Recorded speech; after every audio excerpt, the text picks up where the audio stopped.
नमस्कार एवं उत्तर प्रदेश देख रहे हैं आप सभी और आपके साथ हूं मैं जयती मिश्रा। बुलेटिन की शुरुआत करेंगे इस वक्त की हेडलाइंस के साथ।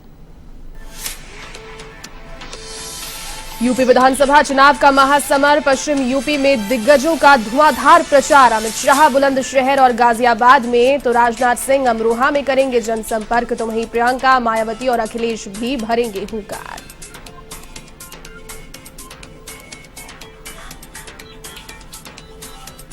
आज से 3 दिवसीय गोरखपुर दौरे पर मुख्यमंत्री योगी आदित्यनाथ कल भरेंगे नामांकन पत्र। जनसंपर्क कर मतदाताओं से मांगेंगे समर्थन, लेंगे पदाधिकारियों और विधानसभा प्रभारियों की बैठक।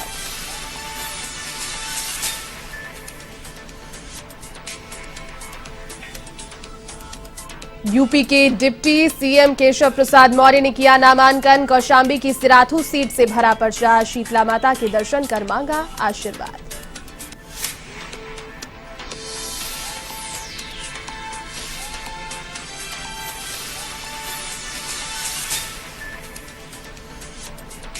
यूपी में कांग्रेस ने 27 उम्मीदवारों की ओर की घोषणा। रायबरेली से अदिति सिंह के सामने उतारा मनीष सिंह चौहान को, तो केशव प्रसाद मौर्य को टक्कर देगी कांग्रेस की सीमा देवी।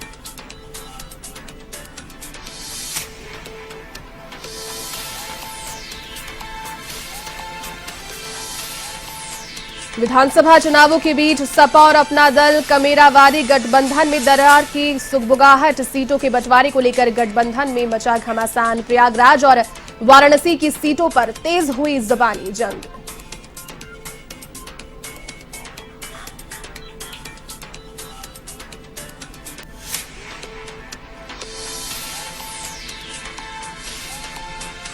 चलिए अब खबरें विस्तार से। विधानसभा चुनावों को लेकर पश्चिमी यूपी में धुआंधार प्रचार का दौर जारी है। सभी पार्टियां यहां वोटर्स को लुभाने के लिए एडी चोटी का जोर लगा रही है, जिसके लिए उनके स्टार प्रचारकों ने कमान संभाल ली है। इसी क्रम में अमित शाह बुलंदशहर और गाजियाबाद में प्रचार कर रहे हैं। वे बुलंदशहर के अनूप शहर में पहुंचे और सभा कर प्रभावी मतदाताओं से उन्होंने संवाद किया। उन्होंने भाजपा प्रत्याशी के लिए समर्थन मांगा और चुनाव में जीत की अपील की।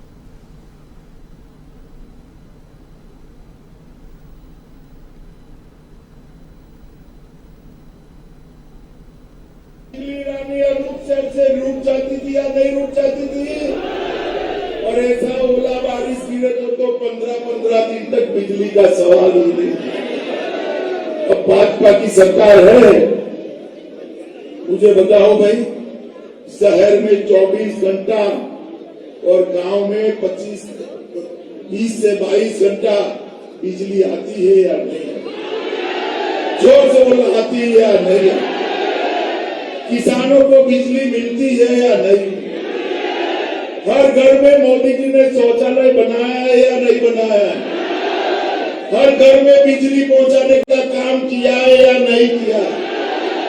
हर गरीब को मुफ्त में 2 साल से मोदी जी राशन दे रहे हैं या नहीं दे रहे? हर गरीब को प्रधानमंत्री आयुष्मान भारत योजना का कार्ड दिया है या नहीं दिया? अखिलेश बाबू को पूछिए कि ये कुछ आप क्यों नहीं ले पाए? क्योंकि उनके यहाँ तो ठेके पट्टे एक ही जाति को मिलते थे और भ्रष्टाचार से बाज नहीं आते थे।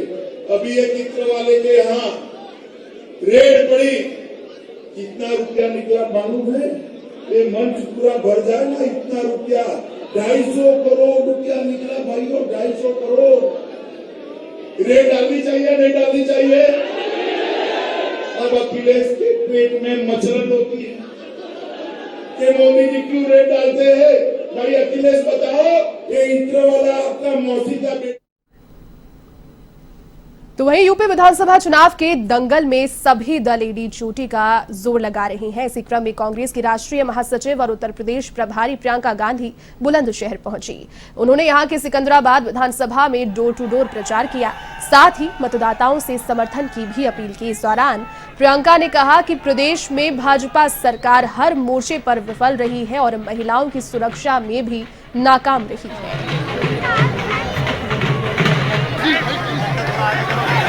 आगे निकलो, आ जाओ।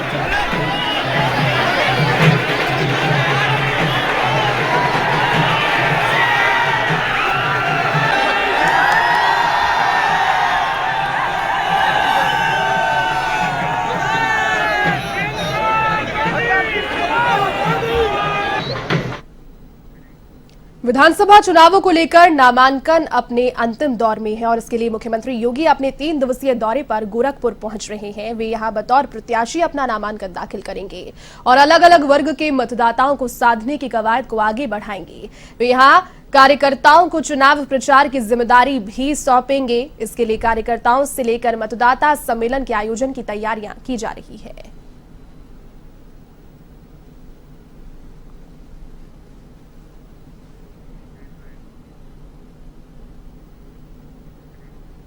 तो वहीं यूपी विधानसभा चुनाव को लेकर सभी दल अपनी अपनी तरह से वोटर्स को लुभाने की जुगत में लगे हुए हैं और इसी क्रम में आज मुख्यमंत्री योगी ने लखनऊ में प्रेस वार्ता की और सरकार के 5 साल की उपलब्धियों को मीडिया के सामने रखा। मुख्यमंत्री योगी आदित्यनाथ ने कहा कि हमने प्रदेश में अपने 5 वर्ष के कार्यकाल में सभी संकल्पों को पूरा किया और प्रदेश की छवि को भी सुधारने का काम हमने किया है। इस दौरान एक नए चुनावी सॉन्ग को भी इस प्रेस वार्ता के दौरान लॉन्च किया गया। की सुगमता यानी ease of doing business, ease of doing business में 15-16 में उत्तर प्रदेश देश के अंदर 14वें स्थान पर था।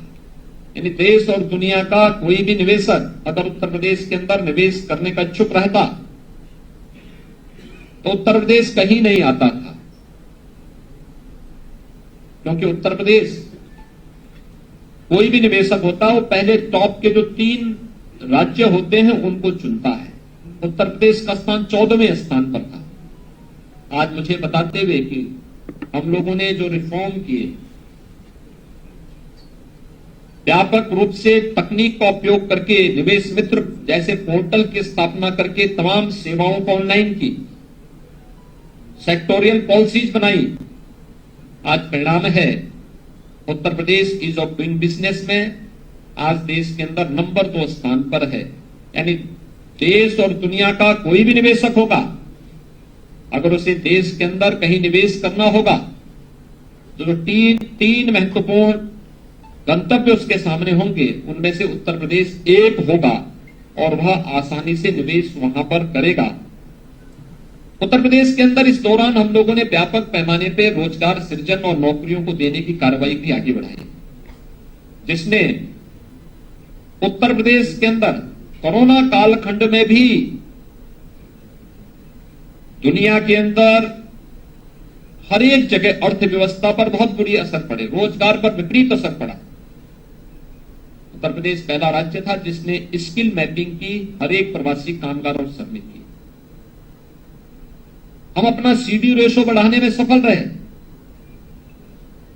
जिस राज्य में बैंकों में जमा जमा प्रदेश की पूंजी के अनुपात में 41% लोग ही लोन ले पाते थे, उस राज्य में यह बढ़कर के लगभग 57 से 60%। लखनऊ के सरोजिनी नगर से भाजपा प्रत्याशी डॉक्टर राजराजेश्वर सिंह ने लखनऊ में मुख्यमंत्री योगी से उनके आवास पर मुलाकात की। राजराजेश्वर सिंह आज अपना नामांकन दाखिल करेंगे। इससे पहले उन्होंने योगी सरकार के मंत्री स्वाति सिंह से भी मुलाकात की।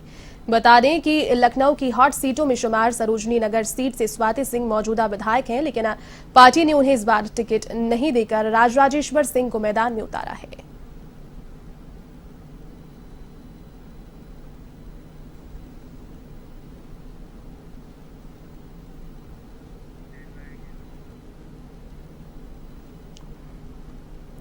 यूपी के डिप्टी सीएम और सिराथू विधानसभा की हॉट सीट से बीजेपी प्रत्याशी केशव प्रसाद मौर्य ने आज अपना नामांकन दाखिल किया, जहां कलेक्ट्रेट स्थित एडीएम कोर्ट में बने नामांकन कक्ष में उन्होंने अपना पर्चा भरा। सिराथू के रिटर्निंग ऑफिसर के समक्ष उन्होंने पत्र दाखिल किया। इस दौरान बीजेपी के राष्ट्रीय अध्यक्ष जेपी नड्डा, प्रदेश चुनाव प्रभारी धर्मेंद्र प्रधान मौजूद रहे।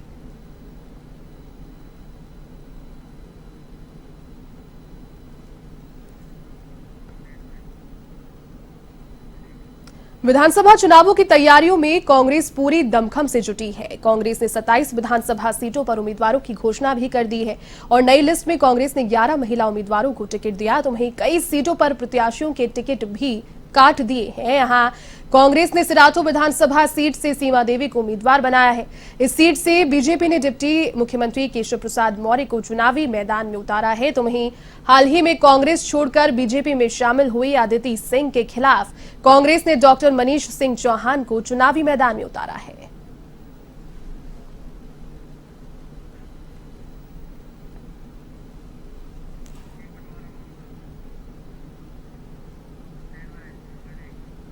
यूपी विधानसभा इन दिनों पूरे देश की राजनीति के केंद्र में है। इसी बीच समाजवादी पार्टी और अपना दल कमेरावादी के बीच दरार होने की सुगबुगाहट सामने आई।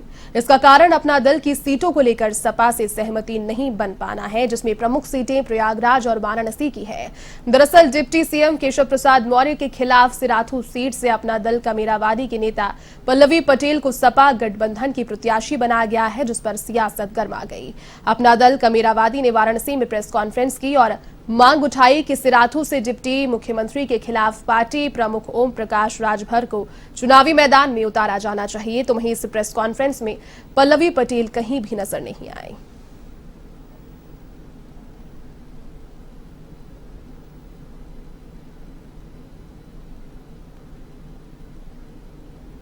हमारी तो जो भी 7 सीटें डिक्लेयर हुई थी उन सभी में असमंजस की स्थिति बनी हुई है। कोई सिर्फ सिराथू बस की बात नहीं है। वही मैंने कहा कि समाजवादी पार्टी में ओवरफ्लो है इस समय जन समर्थक, तो उस कारण से बहुत सारे लोग जो हैं उनको एडजस्ट करने में कुछ असहजता हो रही है, इसलिए हमने अपने आप को पीछे किया। विधानसभा चुनावों के बीच इस्तीफे का दौर भी जारी है और इसी लिस्ट में इंदल रावत का नाम भी जुड़ गया है। लखनऊ में पूर्व सपा विधायक इंदल रावत ने अपना पार्टी से इस्तीफा दे दिया है। बताया जा रहा है कि वे टिकट नहीं मिलने से नाराज थे। मलिहाबाद से उनकी जगह सोनू कनौजिया को टिकट दिया गया, जिससे वे बेहद नाराज थे, जो अब इस इस्तीफे के रूप में सामने आई है।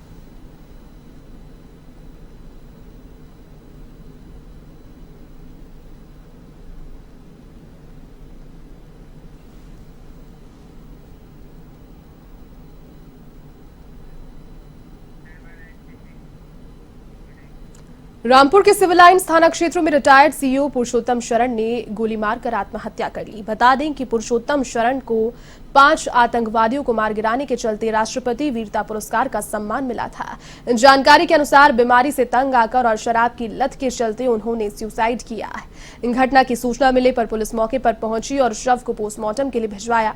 आपको बता दें कि सिविल लाइन्स थाना क्षेत्र के सीओडी फार्म में रहने वाले पुरुषोत्तम शरण सीईओ के पद से 2014 में मुरादाबाद से रिटायर हुए और सेवा में ही रहने के दौरान पुरुषोत्तम शरण को दिमाग की बीमारी थी, जिसका उन्होंने काफी इलाज भी करवाया था।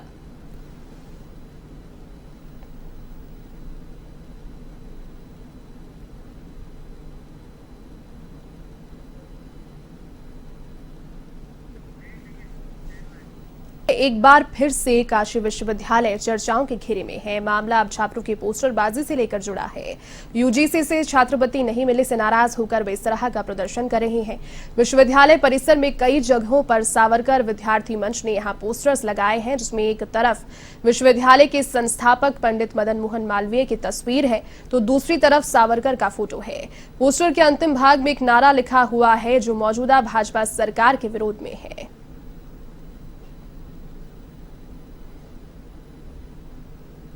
हमला है कभी हम लोगों ने नहीं देखा। चाय की दुकान है, बाकी जगह कैंपसों में एक सावरकर विद्यार्थी मंच द्वारा एक पोस्टर लगाया गया, जिसमें 100 छात्रों के विषय में बात की गई। तो मैं 100 छात्र हूँ विश्वविद्यालय का, तो उस दृष्टि से अगर मेरे से पूछेंगे तो मांग तो बिल्कुल जायज़ ही है, क्योंकि बहुत सालों से 8,000 100 छात्रों को फेलोशिप मिलता है, वहीं JRF वालों को 30-35 हज़ार मिलता है। और उसमें कहा गया कि जो भी उसमें मांग थी, जैसे उसमें कहा गया कि शोधवृत्ति बढ़ाई जाए, जो हम लोग के 4 महीने से स्कॉलरशिप अप्रूव किए, तो मांग सही है। हाँ, बस उसमें कुछ नारे थे जो थोड़ा हमको समय के अनुकूल नहीं लगे। बहुत ही बहुप्रेक्षित मुद्दा है। ये लंबे समय से चला आ रहा है ये संघर्ष। नॉन नेट फेलोशिप 25,000 करने का, यूजीसी जो है यूजीसी PDF जारी करने का जो राधाकृष्णन फेलोशिप था वो बंद कर दिया गया है वर्तमान सरकार में। और पिछले 4-5 महीने से फेलोशिप अभी तक आ नहीं रहा है। नॉन नेट फेलोशिप 8,000 मिलता था, वो भी नहीं आ रहा है। पहले तो प्रति महीना मिलता नहीं है। और बहुत से यहाँ ऐसे परिवेश के लोग हैं जो एक सामान्य से निम्न मध्यम वर्गीय परिवार से लोग। यूपी विधानसभा चुनाव में नेताओं के वायरल वीडियोस भी खूब सुर्खियां बटोर रहे हैं। एक ऐसा ही वीडियो कानपुर देहात की भोगनीपुर सीट से बीजेपी प्रत्याशी और पूर्व सांसद राकेश सचान का है, जो समय सोशल मीडिया पर चर्चा का विषय बना हुआ है, जिसमें वे किसानों को भ्रष्टाचार का पाठ पढ़ाते नजर आए। वे उन्हें फर्जी किसान बीमा लेने का पैंतरा सिखा रहे हैं और सरकारी धन हड़पने का फंडा भी बता रहे हैं। आपको बता दें कि 27 जनवरी को कांग्रेस का हाथ छोड़कर राकेश ने भारतीय जनता पार्टी का दामन थामा। वहीं वे अब इस वायरल वीडियो पर कुछ भी बोलने से बचते नजर आ रहे हैं।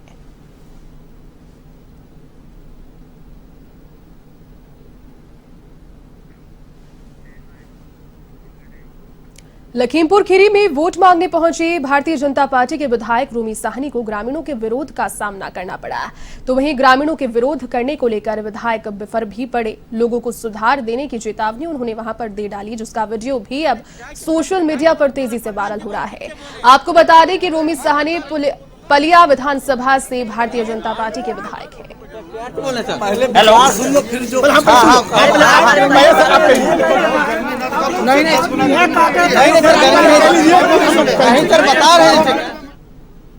चंदौली में समाज कल्याण विभाग के अफसरों की करतूत के चलते सरकार की योजनाएं अपात्रों को खुलेआम बांटी जा रही हैं। ताजा मामला शहाबगंज के बडौरा का है, जहां अफसरों ने खानापूर्ति करके 2 बच्चों की मां को शादी का अनुदान का लाभ देते हुए 20,000 रुपए का भुगतान भी कर दिया।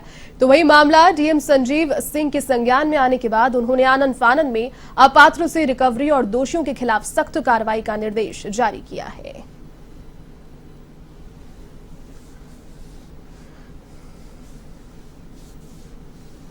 शादी अनुदान योजना में उसकी धनराशि का दुरुपयोग किए जाने का एक प्रकरण की शिकायत की गई है। आज शिकायत में ये कहा गया है कि जिसकी शादी पूर्व में हो चुकी थी उसको भी दोबारा लाभ दिया गया है और इस प्रकरण का निश्चित रूप से संज्ञान लिया जाएगा और दोषियों के विरुद्ध कड़ी कार्रवाई की जाएगी।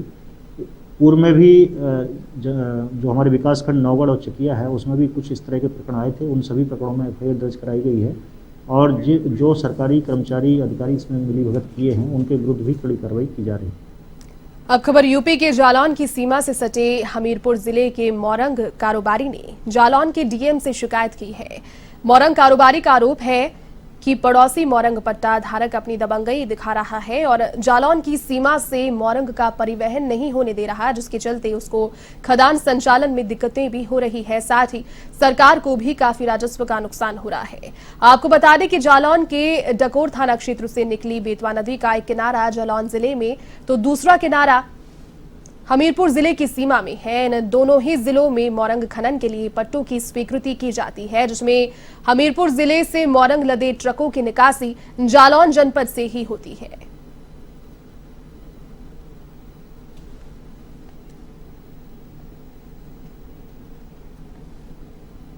मेरा जो खनन पट्टा है वो जनपद हमीरपुर से स्वीकृत है, लेकिन उसका जो परिवहन मार्ग है वो जनपद जालौन के मकरेचा और मुहाना होकर निकलता है। तो क्या समस्या आ रही है वहां से परिवहन करने में? समस्या ये है कि हमारे रास्ते के नीचे खंड संख्या 5 है, 26/5, उनका भी परिवहन जो होता है वो जालौन से होता है। वो हमको अपने खंड के ऊपर से, जबकि जो रास्ता ग्राम मकरेचा की गांव सभा की रास्ता है उससे हम लोग रास्ता बना रहे हैं, तो उस रास्ते को ये कह रहे हैं कि ये हमारा खंड यहाँ तक। संभल के जुनाबाई विकासखंड के रिबाड़ा में भ्रष्टाचार करने का मामला सामने आया, जिसका ग्राम प्रधान पर विकास भवन के निर्माण में 14,20,000 के घोटाले करने का आरोप भी लगा है। दरअसल रिबाड़ा में पंचायत भवन का निर्माण कार्य चल रहा है, जिसमें पीली ईंटों का उपयोग किया जा रहा है। तो वहीं इस मामले को लेकर प्रधान का कहना है कि निर्माण कार्य में कुछ ईंटें आ गई होगी जिन्हें मिस्त्री ने लगा दिया।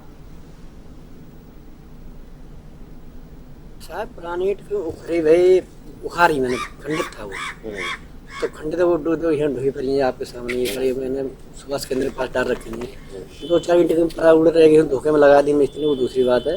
ईंट अब्बल लगी हुई है, तीसरी भट्टा ही आई हुई है, उसमें तो साफ दिखाई दे रहा है। साफ दिखाई कोई ऐसी 2-4 ईंट मान लिखासी वालों को डाल रही हो। मिस्त्री ने ये कह रखी ईंट भट्टा से आनी है, भद्दी ईंट आ गए, उन्होंने ईंट भद्दी भेज दी तो लिखा के अलग डाल दी। चलिए इस बुलेटिन में फिलहाल के लिए बस इतना ही। देश और दुनिया की तमाम बड़ी खबरों को देखने के लिए आप देखते रहिए A1 TV। नमस्कार।